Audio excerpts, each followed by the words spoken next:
이제 사도행전 우리가 두 번째 우리 시간을 갖습니다. 우리 지난주 여러분 우리가 1장 1절에 상당히 많은 그런 정보들이 거기에 다 들어 있었죠.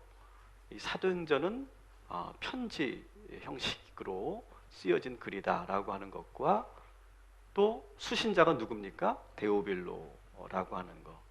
근데 발신자는 나오지 않지만 우리가 이 1절에서 보니까 수신자가 데오빌로인데 이 데오빌로에게는 두 통의 편지가 이미 있었다.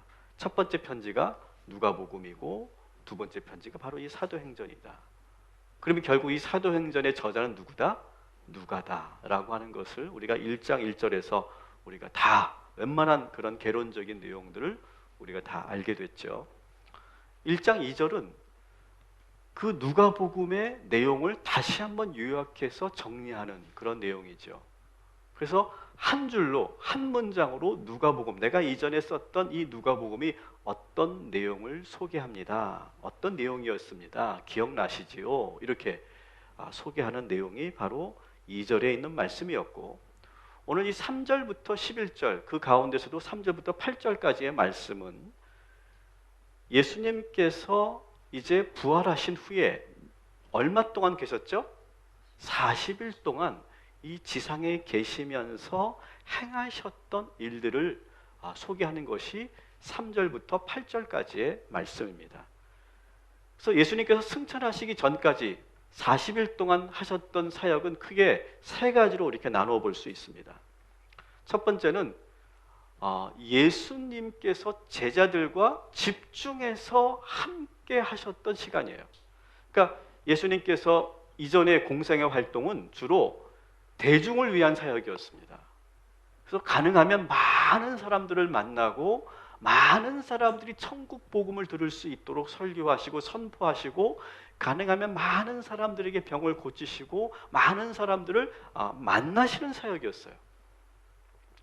근데 오늘 이 승천하시기 전까지의 이 사역은 오직 이 제자들에게만 집중하시는 사역이었어요. 그래서 어떻게 보면 이 제자들과 이제 헤어질 날이 얼마 남지 않았기 때문에 인텐시브 코스, 아주 집중 훈련의 시간이었다 이렇게 볼 수 있습니다. 그러면서 어떤 내용을 가르치셨느냐?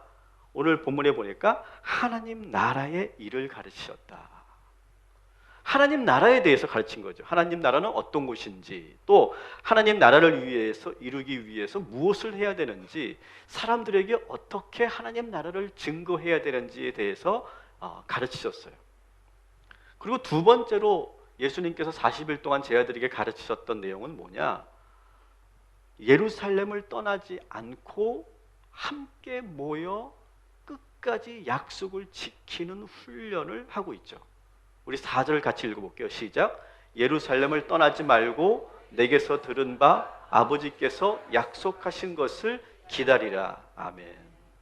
예루살렘을 떠나지 않는 훈련, 이것을 하고 있어요. 사실 제자들은 부끄러운 경험이 있죠. 예수님께서 십자가에 달려 죽으신 이후에 이 제자들은 모두 뿔뿔이 흩어졌어요. 그래서 한 번도 이 11 제자들이 다 모인 적이 없었어요. 어느 때는 도마가 없었고, 어느 때는 베드로가 없었고, 어느 때는 어떤 제자들이 엠마오로 가던 제자들이 있어서 함께 하나로 모여지지 않았어요. 그래서 예수님께서 부활하신 이후에는 그 흩어져 있는 제자들을 막 여기저기 찾아다니면서 그들에게 부활하신 당신을 보여주시는 사역을 하셨죠. 그러니까 오히려 예수님이 십자가에 달려 죽으니까 이 제자들이 모두 두려워서 뿔뿔이 흩어지고 그냥 본업으로 이전의 과거의 모습으로 다 돌아가려고 하는 그런 움직임들이 있었어요. 그랬더니 아무런 능력이 나타나지 않았어요. 아무런 역사가 나타나지 않았어요. 그래서 다시 예수님은 부활하신 이후에 이 모든 11 제자들을 다 모이게 하신 거예요. 이 11 제자들을 다 모이게 하시고 이제 오늘 4절에 있는 것처럼 더 이상 이제 이 예루살렘을 떠나지 말라 이렇게 말씀하세요. 여러분, 이 예루살렘은 뭡니까?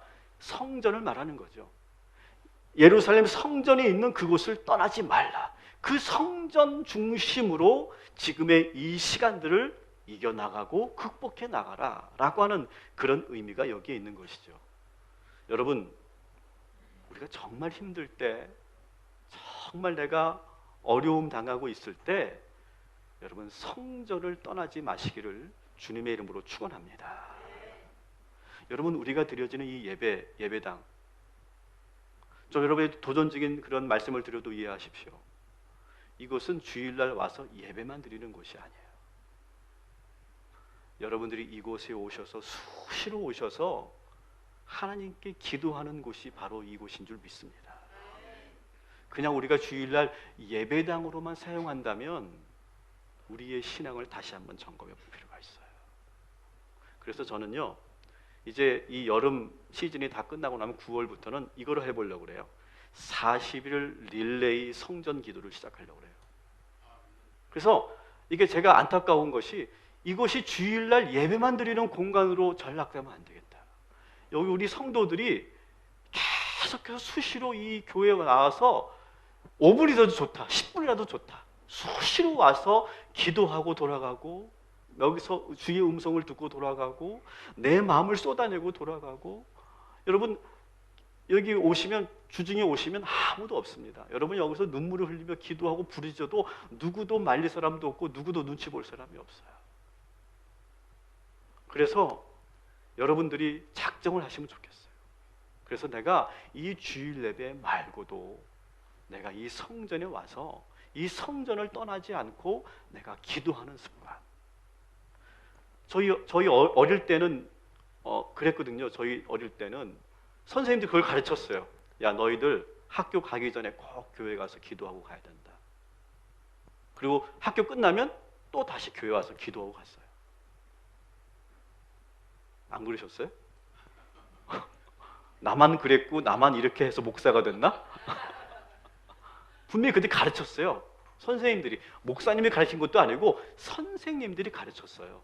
선생님들이 너희 그렇게 꼭 해야 된다. 그러면 저희는 그대로 했어요. 학교 가기 전에 기도하고, 그리고 학교 돌아와서 기도하고, 항상 그런 습관을 가졌었어요. 그때 뭘 기도했는지 기억은 안 나요, 사실은. 정말 내가 뭐 이렇게 기도를 많이 한 것 같지는 않아요. 근데 거기서 무릎 꿇고 잠시 내가 5분 동안, 10분 동안 기도하고, 또 이제 친구들 와 이제 같이 교회에서 놀고, 그리고 공부하고 돌아갔던 그런 기억들이 있어요. 어른들도 마찬가지예요. 어른들도 다 그랬어요. 어른들도 항상 새벽 예배 드리시는 어머니들은 항상 아침 일찍 새벽 종수를 들으면서 이 성전에서 모여서 기도했고, 그리고 철야로 기도하는 어머니들도 있었고, 아버지들도 정말 이 정례에 나와서 기도하는 그런 문화가 있었어요. 근데 어느 순간부터 이 한국 교회가, 이 현대 교회가 주일날 예배 드리는 그런 공간으로 전락됐다. 여러분, 성전을 떠나지 말고 성전에서 모이기에 힘쓰고, 그리고 기도하는 그런 이전에 우리가 가지고 있었던 우리 한국교회 그 좋은 전통들이 다시 복원되어지고, 그리고 우리 동탄 꿈의 교회가 그렇게 기도가 충만한, 기도가 넘치는 그런 교회가 되기를 주님의 이름으로 축원합니다. 그러면서 예수님께서 집중해서 가르치신 것이 있어요. 그게 뭐냐? 성령님에 대해서 집중 교육을 해요. 성령님에 대해서. 그러니까 40일 동안 하나님의 나라 일을 가르치시면서, 그러면서 모이기 힘쓰게 하시면서, 그러면서 성령에 대해서 집중 인텐시브 교육을 합니다. 크게 성령에 대한 교육은 두 가지요, 이렇게 볼 수 있어요. 5절에 있는 것처럼 성령의 세례를 너희가 받게 될 것이다. 그리고 8절에 있는 것처럼 성령이 임하면 너희에게 권능이 임할 것이다. 이 두 가지 내용이었어요. 여러분, 성령의 세례가 뭘까요? 성령의 세례. 성령의 세례라고 하는 것을 우리가 책으로 쓴다면, 우리가 여기서 신학적으로 공부한다면 너무 어렵더라고요. 너무 복잡하더라고요. 그리고 이게 오순절 출신의 신학자들, 혹은 정통주의 신학자들, 자유주의 신학자들에 따라서 다 달라요, 또 의미들이. 그래서 저는 여러분들에게 하나님 성경을 우리가 보면서 그 답을 찾아가는 법을 제가 가르쳐 드릴 텐데, 따라합시다. 본문 안에 답이 있다. 그래서 여러분들이 성경을 보실 때 이게 무슨 개념이지? 성령의 세례가 뭐지? 라고 생각하면서 다른 책을 보지 마시고 그 본문을 계속 보세요. 그러면 거기 안에 답이 있어요. 여러분, 국어 공부 해보셨잖아요. 국어 시험 때 여러분 어떻게 합니까? 그 국어 시험 문제 지문이 있죠? 그 지문에 다 답이 있잖아요. 저는 그렇게 봤는데 여러분들은 아닌가 보죠? 국어 공부를 좀 한 사람들은 알아요. 지문에 답이 있어요, 여러분. 외운 게 아니고 지문에 답이 있단 말이에요. 마찬가지예요. 성경도 마찬가지예요. 성경 안에 다 답이 있어요. 오늘 이 성령 세례의 의미가 어디에 있느냐? 8절이 바로 그 답이에요. 같이 읽습니다. 시작. 오직 성령이 너희에게 임하시면 너희가 권능을 받고 예루살렘과 온 유대와 사마리아와 땅끝까지 이르러 내 증인이 되리라 하시니라. 아멘. 오늘 이 말씀 우리가 너무 잘 알고 있는 말씀, 핵심 구절입니다. 자, 성령이 임한다. 그 말은 성령의 세례다. 이렇게 또 다른 표현이다. 이렇게 말할 수 있어요. 성령이 임하는 건 뭡니까? 하늘에서 성령이 이렇게 부어지는 거예요. 우리에게 내려오는 거예요. 완전히 마치 기름 부어지듯이 우리에게 임하는 거예요. 그러면서 우리의 머리부터 발끝까지 막 젖는 거예요. 근데 계속 그 성령이 임하면서 그저 우리의 몸만 적시는 것이 아니라 우리의 몸을 뚫고 침투해서 우리의 마음으로, 우리의 깊은 영혼으로 들어오는 사건, 이것이 바로 성령이 임한다, 이렇게 말하는 거죠. 오늘 우리가 이 말씀을 읽는 순간 그대로 우리에게 성령님이 임하게 될 줄 믿습니다. 그 성령의 부어짐을 여러분 오늘 사모하십시오. 부어주실 줄 믿습니다. 자, 그런데 부어졌더니 그 성령이 우리에게 침투했더니 어떤 일이 일어납니까? 따라합시다. 권능을 받고. 성령이 임하니까 권능이 생긴다는 거예요. 권능. 디나미스라고 하는 헬라어입니다. 권능. 다르게 표현하면 좀 더 쉽게 번역한다면 능력이에요. 능력. 성령이 임하니까 우리에게 능력이 생긴다는 거예요. 능력. 사실 이 사도행전 말씀은 결국 어떤 내용이냐? 성령이 임한 그 초대교회 성도들과 사도들이 그 성령의 능력을 받고 변화된 모습들, 그 능력을 행하는 그러한 실상들이 그대로 나타난 것이 바로 사도행전의 이야기다, 이렇게 볼 수 있어요. 여기서 권능하니까 어떤 초인적인 힘을 말하는 게 아니에요. 뭐 유리겔라가 막 그 젓가락이나 숟가락을 막 휘는 그런 초능력을 말하는 게 아니에요. 여기서 말하는 성령의 능력은 뭐냐? 크게 세 가지로 볼 수 있어요. 첫 번째는 따라합시다. 증인이 되는 능력. 두 번째는 복음을 전하는 능력. 세 번째는 삶의 지경이 확장되는 변화. 이 세 가지의 능력이 나타난다는 거예요. 근데 오늘 우리가 이것을 통합적으로, 그러면서 우리가 세 번째에 있는 이 삶의 지경이 확장되어진다. 성령이 임하니까 우리의 삶이 넓어진다는 거예요. 여러분, 제자들은요, 한 번도 갈릴리와 팔레스타인 땅을 떠나본 적이 없는 사람들이에요. 다시 말하면, 쉽게 말하면 해외여행을 가본 적이 없는 사람들이에요. 다 시골 촌뜨기들이었어요. 그런데 오늘 예수님께서 뭐라고 말씀하세요? 너에게 성령이 임할 거야. 성령이 임하면 능력이 나타날 건데, 그 능력이 임하면 어떻게 될 거냐? 너희들이 땅 끝까지 나가게 될 거야. 여러분, 이 말을 들은 이 제자들은 어땠을까요? 속으로 말도 안 돼. 나는 한 번도 외국을 나가본 적이 없어. 여기서 말하는 땅 끝은 어딜까요? 여러분, 땅 끝. 로마를 말합니다. 로마. 이 시대에서는, 오늘 우리가 이럴 때는 이게 땅 끝은 전 세계를 말하겠지만 그 당시에는 로마예요. 내가 로마를 간다고? 나는 이 유대 땅을 한 번도 벗어나 본 적이 없는 나인데 내가 무슨 로마를 가? 말도 안 되지. 그런 생각을 했을 거예요, 분명히. 그리고 여러분, 이게 젊은 사람들에게는 이게 그래, 땅 끝까지 간다, 좋다 이렇게 하지만 이제 좀 연세가 있으신 분들은 땅 끝까지 간다, 어떤 느낌일까요? 아우, 난 못 가. 아우, 난 이제 피곤해서 지쳐가지고 난 못하겠어. 그런 마음이 들 수도 있는 거예요. 그러니까 땅 끝까지 간다는 말이 사실은 이게 좋은 말이라기보다 아니 내가 그렇게 힘든 데를 어떻게 가? 그 먼 데를 어떻게 가? 아우, 나는 그냥 지금은 이제 편한 곳이 좋고 익숙한 곳이 좋고 내 고향이 좋고 지금 내가 살고 있는 곳이 좋아. 그렇게 생각하고 있는 이 제자들에게 지금 예수님께서는 너희들이 땅끝까지 너희의 삶의 지경이 넓어질 것이다 라고 하는 거예요. 여러분, 저는 오늘 우리가 성령이 임하면서 우리 각자의 삶의 이 반경이, 그 지경이 확장되고 넓어지게 되기를 주님의 이름으로 축원합니다. 나이가 상관없다고 생각해요. 나이가 상관없다고 생각해요.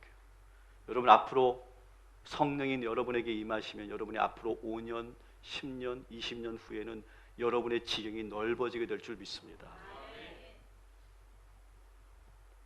저는 오늘 이 말씀을 여러분들도 많이 읽으셨고 많이 묵상했던 말씀이죠. 저도 참 많이 묵상하고 암송까지 하면서 항상 익숙했던 말씀인데요. 근데 제가 이 말씀을 2014년 8월 29일 날 이 말씀을 제가 묵상하고 제가 기도문을 이렇게 쓴 게 있었어요. 제가 잊고 있었는데, 정말 까맣게 잊고 있었는데 1장 8절의 말씀을 제가 읽고 묵상하면서 썼던 기도문을 제가 우연히 이 말씀을 준비하면서 발견하게 됐어요. 제가 그 기도문을 제가 여러분에게 소개할게요. 하나님, 제 인생이 제가 계획하고 그리고 있는 대로 진행되지 말게 하시고 주님이 개입하시고 성령께서 임하셔서 우리가 생각지 못한 주님의 길로 가게 하옵소서. 제 상황과 나이에 제약받지 말게 하시고 우리의 삶의 반경을 넓혀주시고 확장시켜 주옵소서. 오히려 그 새로움과 낯설음 속에서 더 뜨겁게, 더 생생하게 하나님을 만나게 하옵소서. 아멘. 제가 이것을 2014년에 이렇게 제가 기도했어요. 그리고 제가 이 기도를 다시 3년 만에 딱 보는 순간 어땠을까요? 제 마음은요. 야, 어떻게 하나님은 나의 기도를 이렇게 들어주셨을까? 저는요, 이 동탄으로 제가 올지 까마득하게 생각도 못했어요. 난 동탄 가야지, 난 동탄 가야지, 한 번도 생각해보지 못했어요.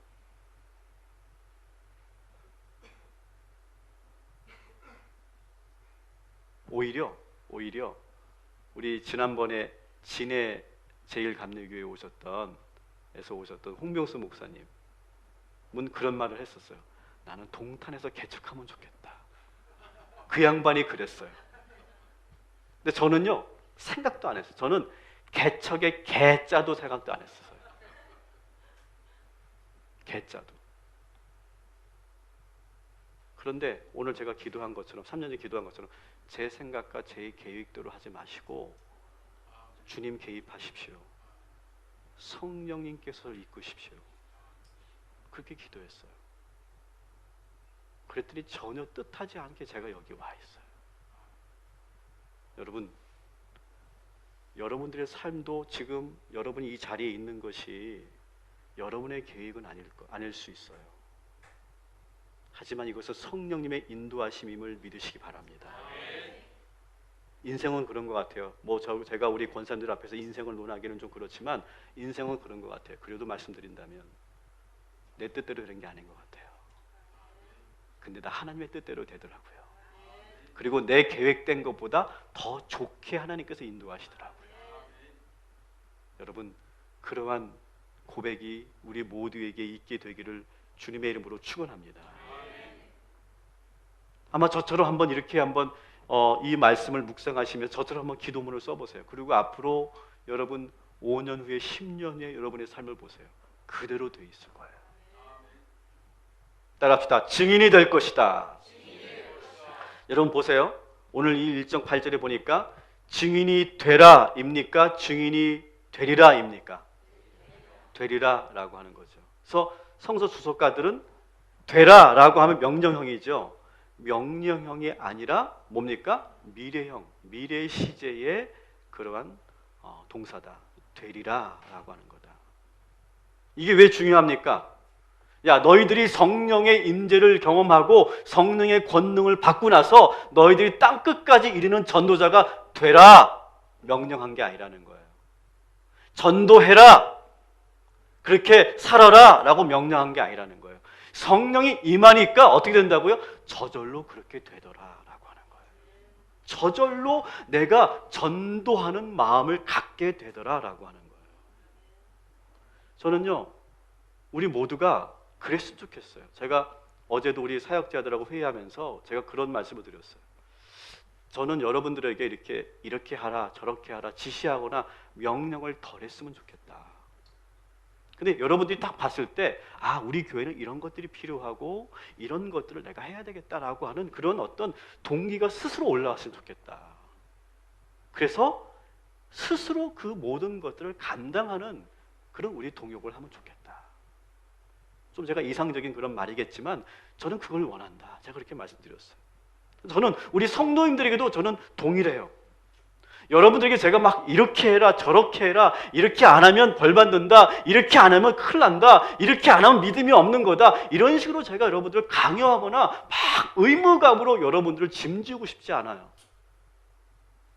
대신 성령 충만하게 하는 일, 성령으로 인해서 내가 능력을 받으니까 그때부터 어떻게 됩니까? 내가 막 저절로 그렇게 하게 되는 일, 내가 막 그렇게 누가 말하지 않아도 내가 능동적으로 그것을 내가 하려고 하는 그 열정, 그 열정과 능동성이 우리 교회 모든 성도들에게, 우리 모든 사역자들에게 나타나게 되기를 주님의 이름으로 축원합니다. 우리 교회는 전도가 필요합니다. 근데 그 전도도 막 의무로 하지 않았으면 좋겠어요. 의무로 하지 않고 마음속에서 내가 전도해야 되는데, 우리 2기 제자 훈련생들이 요즘에 하는 고백들이 내가 막 요즘에 뭐 전도를 해야 된다, 전도를 해야 되겠다, 그런 마음이 자꾸 든대요. 신앙생활을 20년 30년 동안 했는데 한 번도 그런 생각이 들지 않았는데 내가 전도를 해야 되겠다, 우리 교회로 누군가를 내가 인도해야 되겠다, 전도해야 된다, 막 그런 마음이 막 올라오더라는 거예요. 왜 그럴까요? 그분에게 성령이 지금 임하고 있는 거죠. 성령이 임하면요, 누가 시키지 않아도 하게 되는 거예요. 내가 능동적으로 하게 되는 거예요. 주님 제가 하겠습니다라고 말하는 거예요. 목사님 제가 하겠습니다라고 말하는 거예요. 여러분, 그런 능동성이 성령 충만한 가운데 나타나게 되기를 주님의 이름으로 축원합니다. 이 모든 말씀을 마치시고 예수님께서는 지금 어마어마한 지금 세레머니를 진행하시죠. 어떤 세레머니입니까? 우리 9절부터 11절 이 말씀 우리 천천히 읽어봐요. 시작. 이 말씀을 마치시고 그들이 보는데 올려져 가시니 구름이 그를 가리어 보이지 않게 하더라. 올라가실 때 제자들이 자세히 하늘을 쳐다보고 있는데 흰옷 입은 두 사람이 그들 곁에 서서 이르되 갈릴리 사람들아 어찌하여 서서 하늘을 쳐다보느냐. 너희 가운데서 하늘로 올려주신 이 예수는 하늘로 가심을 본 그대로 오시리라 하였느니라. 아멘. 자, 이 말씀을 여러분 성경을 잘 펴놓고 제가 두 개의 그림을 보여드릴 거예요. 두 개의 유명한 화가의 그림을 보여드리는데, 하나는 존 싱글턴이라고 하는 화가가 그린 그림이고, 또 하나는 여러분도 들어봤던 렘브란트라고 하는 화가가 그린 그림이에요. 둘 다 지금 예수님이 승천하는 그런 그림을 지금 여기에서 소개하고 있어요. 자, 오늘 이 사도행전 본문에 딱 잘 그대로 표현한 그림이 어떤 걸까요? 한번 이 본문하고 이 그림을 한번 잘 비교해 보세요. 누구의 그림이 오늘 이 말씀 본문과 잘 맞게 그렸을까요?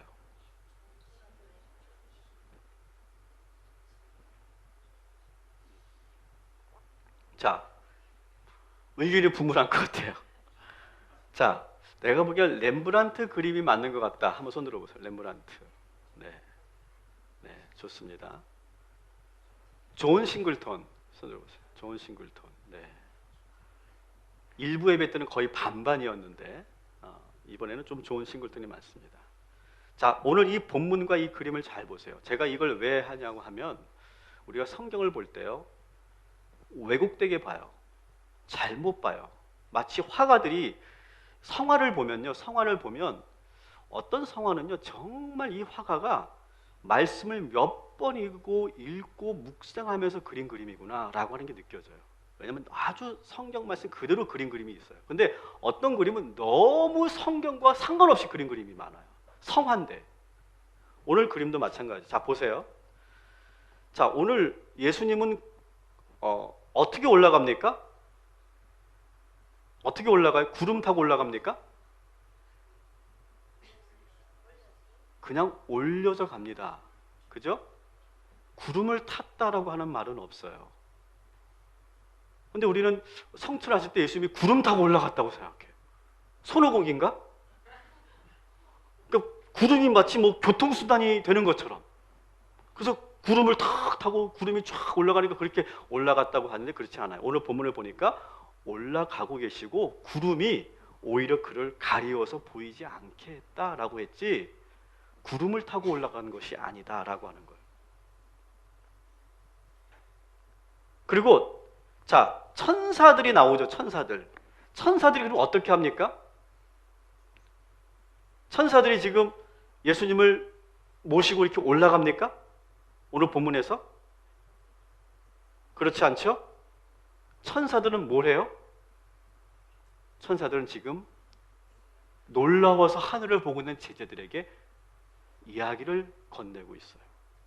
10절, 11절 다시 읽고 시작. 올라가실 때에 제 아들이 자세히 하늘을 쳐다보고 있는데 흰옷 입은 두 사람이 그들 곁에 서서 이르되 갈릴리 사람들아 어찌하여 서서 하늘을 쳐다보느냐 너희 가운데서 하늘로 올려주신 이 예수는 하늘로 가심을 본 그대로 오시리라 하였느니라. 아멘. 자, 이 말씀을 그대로 여러분 잘 보시고요. 그림을 다시 보여주세요. 자, 존 싱글턴 그림을 좀 보시면 천사들이 어디에 있어요? 지면에 있어요. 땅에 있어요. 렘브란트는 어때요? 천사들이 날개짓 하면서 올라가요. 하늘로 올라가고 있어요. 저는 존 싱글턴이 이 말씀을 그대로 재현했다고 봐요. 천사들이 올라가지 않고요. 땅의 지면에 제 아들과 함께 같이 서서 얘들아, 너희들 지금 뭘 보고 있냐? 하늘을 지금 바라보지 마. 너무 놀라워하지 마. 너희들이 해야 될 일에 대해서 지금 제 아들에게 그 천사들이 같은 지면에서 말을 건네고 있는 그런 장면을 여기서 우리가 보게 돼요. 여러분, 성경을 보실 때 마치 우리가 그림을 잘못 그리듯이 우리가 너무 상상력을 가지고 너무 왜곡되게 성경을 볼 때가 참 많다는 거예요. 여러분, 성경을 보실 때 이 존 싱글턴처럼 정말 더 정확하게 지금 이 본문을 보는 훈련을 앞으로 저와 함께 해나가게 될 거예요. 자, 우리가 이제 이 그림을 우리가 봤으니까 그러면 여러분, 이 예수님께서 왜 이렇게 장엄한 이 하늘로 올라가시는 이 승천 세레모니를 하셨을까? 여기에 대해서 우리가 좀 심도 있게 봐야 될 필요가 있어요. 하나님께서 제자들이 모두 보는 상황에서 하늘로 쭉 올라가는 이 장면을 연출하신 그 이유는 뭐냐? 이제 새롭게 교회의 시대가 시작되었다는 것을 알리는 거예요. 여러분, 예수님은 교회를 세우지 않으셨어요. 교회는 언제 세워집니까? 예수님께서 승천하시고 모여있는 성도들이, 남아있는 성도들이 모여서 교회를 이룹니다. 근데 그 교회는 무슨 일을 하는 거예요? 이제 주님이 하셨던 그 복음의 전파를, 주님의 그 하나님 나라의 일을 전하는 일을 하라고 교회로 모이게 하신 거예요. 그리고 그 교회에 누가 임하는 거예요? 성령님이 임하는 거예요. 그래서 이 예수님께서 승천하신 이후에는 어떤 시대입니까? 따라합시다. 성령의 시대, 교회의 시대. 그래서 이 교회가 주님이 하셨던 그 사역을 그대로 감당하는 것이고, 그때 그 성도들에게 성령이 임하여서 그것을 그 힘을 받아서, 그 권능을 받아서 그 모든 사명을 감당하게 만드시는 그러한 일을 하는 것이 바로 이 시점이라고 볼 수 있어요. 이제 주님은 이 땅에 계시지 않아요. 이제부터는 성령님이 일을 하세요. 성령님이 교회와 성도들에게 임하여서 권능을 주시고 증인되게 하셔서 새로운 구원의 사역을 감당하도록 우리를 불러주신 줄 믿습니다. 우리가 교회로 모인 이유가 바로 여기에 있는 거예요. 우리는 그렇게 생각해요. 예수님이 좀 더 오래 계시지, 예수님이 좀 더 우리와 함께 계시면 얼마나 좋을까, 우리가 그렇게 생각할 때가 많이 있죠. 근데 요한복음 16장 7절 말씀을 보면 아주 중요한 말씀이 나옵니다. 같이 읽어볼게요. 시작. 그러나 내가 너희에게 실상을 말하노니 내가 떠나가는 것이 너희에게 유익이라. 내가 떠나가지 아니하면 보혜사가 너희에게로 오시지 아니할 것이요 가면 내가 그를 너희에게로 보내리니. 아멘. 아멘. 여기서 중요한 말씀합니다. 두 가지입니다. 너희에게 내가 떠나는 것이 유익이다. 떠나야 너희가 더 좋다. 그 다음에 또 두 번째가 뭡니까? 내가 떠나지 않으면 성령님께서 오시지 않는다. 내가 떠나야만 성령님께서 오신다라고 하는 거예요. 예수님께서는요, 제자들이 예수님과 계속 함께하면 이 제자들이 성장할 수 없다고 보고 계시는 거예요. 여러분, 우리에게는요, 항상 우리가 지금까지 자랄 때는 대상들이 있었어. 대상. 어릴 때는 우리 부모님들이 양육자로서 우리의 대상이었죠. 그리고 우리가 이제 크면 친구가 우리의 대상이기도 하고, 선생님이 대상이기도 하고, 내가 존경하는 멘토가 대상이기도 하고, 목사님이 대상이기도 하고, 여러분의 직장 상사가 대상이기도 하고, 여러분이 존경하는 누군가가 대상이에요. 그래서 사실 우리가 살면서 그런 대상들이 항상 있어야 돼요. 대상이 없으면은 우리는 사실 우리의 정체성과 우리가 이렇게 제대로 성장할 수가 없어요. 그만큼 대상이라는 건 참 중요해요, 심리학에서는. 근데 문제는 이 대상이 너무 오래 남아 있으면 문제가 되는 거예요. 그래서 자녀의 나이가 30이 되고 40이 되고 50이 됐는데도 늘 부모 곁에 있고 늘 부모에 의존해서 산다면 어떻게 될까요? 절대 성장하지 않더라는 거예요. 성장을 멈추더라는 거예요. 그래서 심리학에서는 인간의 성장이라고 하는 것은 어떻게 이루어지는가? 세 가지로 말합니다. 그 대상과의 분리를 잘 해내는 것. 큰 충격을 받거나 상처받지 않고 그 대상과 분리를 잘 해내는 것. 그러면서 혼자 스스로 자신의 삶을 잘 살아내는 것. 더 나아가서 그 전에 그 대상으로부터 배우고 습득한 것을 자신의 것으로 내재화시키는 과정. 이것을 잘 해낼 때 그 사람은 성장했다, 이렇게 말한다는 거예요. 자, 오늘 예수님께서는 바로 그 작업을 하시는 거예요. 잘 분리하시는 거예요. 이제 제자들에게 떨어지시는 거예요. 제자들과 함께하지 않는 거예요. 그러면서 제자들이 스스로 설 수 있도록 그렇게 기회를 주시는 거예요. 근데 놀라운 것은 그렇게 주님이 떨어지시니까 어떤 일이 일어납니까? 성령이 임하면서 그 권능이 무슨 권능이에요? 예수님의 권능이 우리 그 제자들에게 나타나기 시작하는 거예요. 그 권능이 우리 안에 있으면서 그 권능으로 살 수 있도록 도와주시기 위해서 주님은 떠나시고 성령님이 임하시는 거예요.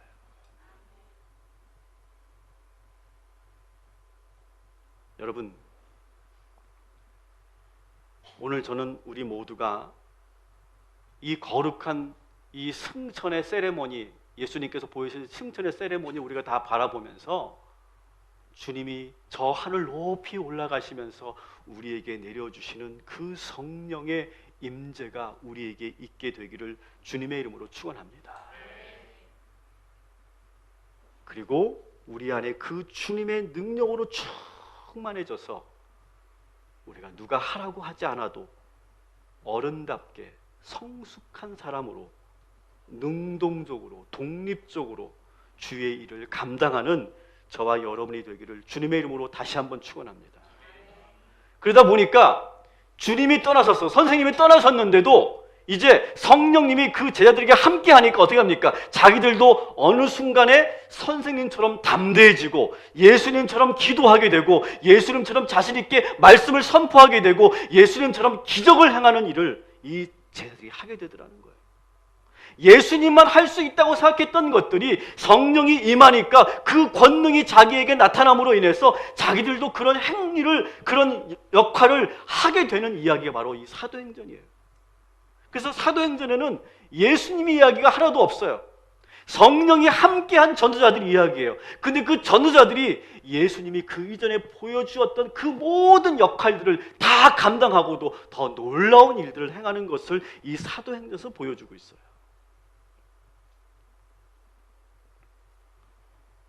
그래서 제가 우리 자녀들을 키워보니까 어릴 때는, 아기 때는 모든 걸 다 해줘야 되죠. 근데 그리고 이제 좀 커도 항상 엄마 곁을 떠나지 않습니다. 졸졸졸 따라다닙니다. 엄마는 이제 설거지도 못하고 어디 가게도 못 가요. 아무것도 못하게 항상 떨어지지 않으려고 해요. 근데 이 아이가 어느 순간부터 이제 신발을 신고 놀이터를 나갑니다. 엄마가 없이도 놀이터에서 놀아요. 그리고 제가 정말 지금도 감격스러웠던 것은 우리 아이가 혼자 학교를 가더라고요. 저는 상상을 못했어요. 우리 재민이가 혼자 학교를 갈 거라는 상상을 못했어요. 근데 학교 다녀오겠습니다 하고 혼자 가더라고요. 불안하죠? 제가 어떻게 학교를 잘 갔을까? 올 때 어떻게 잘 올까? 그래서 초등학교 가보면 이제 1학년 그 엄마들이 11시부터 쭉 줄 서 있더라고. 불안하니까. 근데 이 아이가 어느 순간에 이제는 버스를 타고 할머니 댁도 갔다 오고 혼자 여행도 가고 혼자 자기가 할 수 있다고 말하면서 조금씩 부모로부터 떠나는 거예요. 혼자 유학도 가고 혼자 자취도 하고. 요즘 우리 아들이 자취한다고 자꾸 그래가지고 아직 멀었는데 어쨌든 근데 자꾸 떨어지려고 하는 거예요. 부모로부터 자꾸 떨어지려고 하는 거예요. 혼자 살아보려고 하는 거예요. 자기가 혼자 뭔가 해보려고 하는 거예요. 그런 과정들을 거치는 것이 바로 성장이더라는 거예요. 그러면서 더 넓은 세계로 가는 것. 근데 지금 예수님께서 제자들에게 뭐라고 말씀하십니까? 1장 8절에 보니까 너희들 삶의 지경이 넓어진다는 것. 갈릴리에서 예루살렘으로, 예루살렘에서 사마리아로, 온 유대로 땅 끝까지 너희의 지경이 넓어질 것이다. 그래서 오늘 이 승천은, 예수님의 승천은 어떤 세레모니냐? 따라합시다. 분리의식. 예수님과 제자들이 떨어지는 과정이에요. 분리되는 과정이에요. 그러면서 아주 분명하게 메시지를 주는 거예요. 자, 너희들, 이제 너희들과 우리는 지금 분명하게 헤어지는 거다. 떨어지는 거다. 이제 너희 곁에 나는 없다고 봐야 된다. 너희들이 때로는 불러도 내가 대답하지 않을 수 있어. 너희들이 도와달라고 해도 나는 뒤에서 그냥 너희들이 어떻게 하는지 지켜만 볼 거야. 너희 스스로 할 수 있어. 그러나 걱정하지 마. 나를 대신해서 너희들을 도와주는 영이 임할 거야. 그 성령님이 너와 함께 할 거야. 그 성령님은 너희들이 생각하는 그 이상으로 다양한 모습으로 임할 거야. 하늘에서 임하기도 하고 가슴이 뜨거워지기도 하고 불같은 것이 임하기도 하고 나에게 어떤 힘이 나타나기도 하고 나에게 어떤 그런 다양한 현상으로 나타나게 될 거야. 하지만 그 성령님을 너희들이 믿고 내가 없어도 너희들은 놀라운 일을 스스로 땅 끝까지 나아가서 할 수 있는 사람들이 될 거야. 이것을 지금 예수님은 제 아들과 지금 떨어지시면서 승천하시면서 그것을 지금 보여주고 있는 거예요. 여러분, 오늘 이 시간 우리 이 공동체 안에 승천하신 그 예수님을 바라보면서 성령님이 우리에게 임하셔서 그 성령의 능력을 공급받고 돌아가는 오늘 이 귀한 이 예배가 되기를 주님의 이름으로 축원합니다. 그러면서 마지막 이러한 권면을 제가 여러분에게 드리겠습니다. 여러분, 떠나보내야 할 사람을 떠나보내십시오. 지금 초등학교 아들을 떠나보내는 게 아니에요. 다 이해하실 거예요. 내가 지금 떠나보내야 하고 독립시켜야 하고 마치 예수님이 승천하시듯이 우리는 구름 사이로 사라지듯이 우리는 사라지면서 지금 보내야 될 사람들이 있다면 여러분 보내시기 바랍니다. 그리고 반대로 여러분들이 이제는 분리되어야 되고 여러분들이 스스로 감당해야 되는데 그것을 하지 못하고 있는 그런 여러분들이 있다면 그 대상에 너무 의존하지 마시고 나와 함께 하시는 성령님을 믿으시고 여러분의 삶을 개척해 나아가는 우리 모두가 되기를 주님의 이름으로 간절히 축원합니다. 그래서 사도행전은요, 이 사도행전은 예수님이 승천하심으로 인해서 완전히 분리된 제자들이 성령의 도우심으로 놀라운 일을 이루어가는 성장 드라마, 좀 그렇게 보여져요. 이들이 예수님이 계시지 않은데도 성령이 함께하니까 놀라운 일들을 이루어가요. 우리 모두도 그러한 하나님의 제자들이 될 줄 믿습니다. 우리가 이 사도행전을 끝까지 묵상하고 난 다음에는 우리 모두가 그렇게 놀라운 믿음이 성장하고 변화되는 역사가 나타날 것이고 성령의 권능이 우리에게 임하게 될 줄 믿습니다. 그러한 확신을 가지고 그러한 소망을 가지고 우리 함께 이 사도행전 여행을 함께 떠나는 귀한 이 시간들이 되기를 주님의 이름으로 축원합니다.